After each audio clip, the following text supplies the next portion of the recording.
Ma pouè si peuple haïtien a bien kè pour yo quitter diaspora prend honte ça.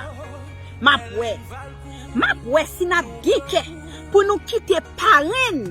vin rive sous nous en cachette pour aller dans programme son fait ça. Ma pouè.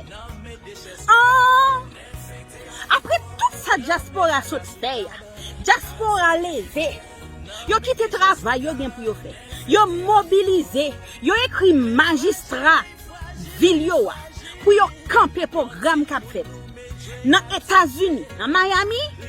dans Canada, dans Montréal, Paris, la France et puis kounya là pour nous taguer pour nous quitter Paris entrer dans programme ça n'a fait cap dimanche 31 juillet pour venir paraître pour venir descendre pantalon pour venir faire danser misère pendant gon paquet moun k'ap mourir dans cité soleil pendant gen la guerre qu'a fait pendant gen moun k'ap kidnappé et puis bandi yo djou comme ça avant parrain monter li te ba yo zam pour te faire campagne pour li m'a ouais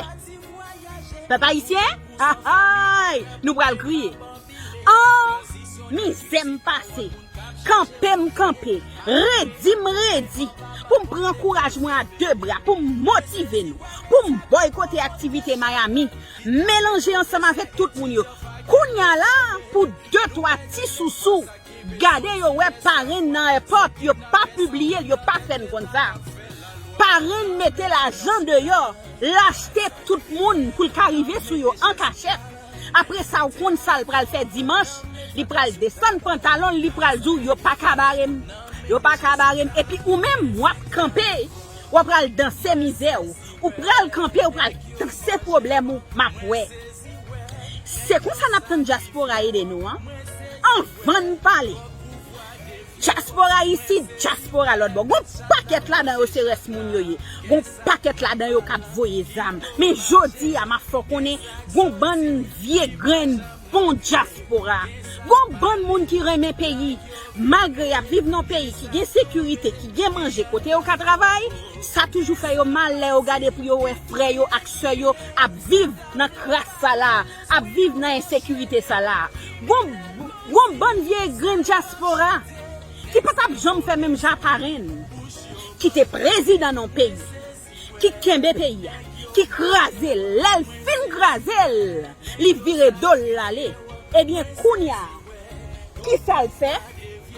des festival li range école li maï moulin l'école l'entrée li vinn fort dans ces misères a gen bandi Haïti calégé Jean m'a regardé là bandi yo c'est pour rouler ou même k'ap gade là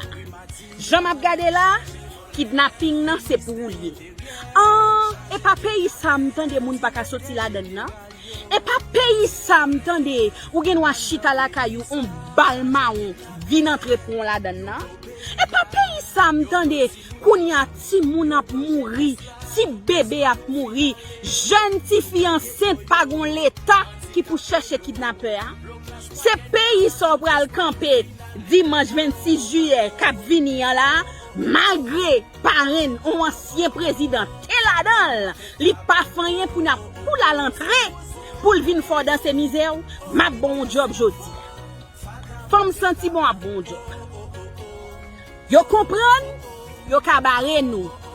yo comprendre si nous pas gain information yo ka arriver sous nous on fait yo ouais nous solidaires on fait yo ouais nous gain force ma ba ou pour al veiller chaque grain moun k'ap tande partager vidéo à bande sadique ou même moun senti bon partager vidéo chaque grain moun k'ap tande veiller en haut veiller en bas nous pas quitter parrain al descendre pantalon là figue nous et puis kounya pour la vinn faire gros acolyte pour la vinn parler avec arrogance connait bandi légal yo c'est avec y a marché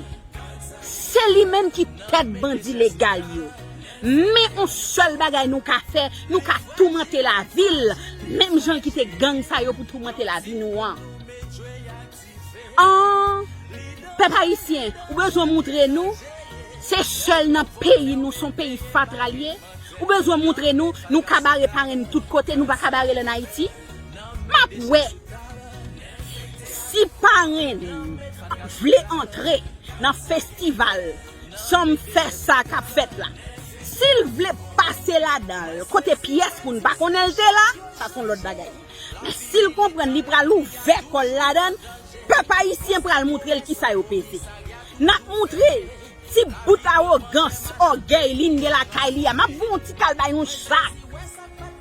Ou pas capati, même Jean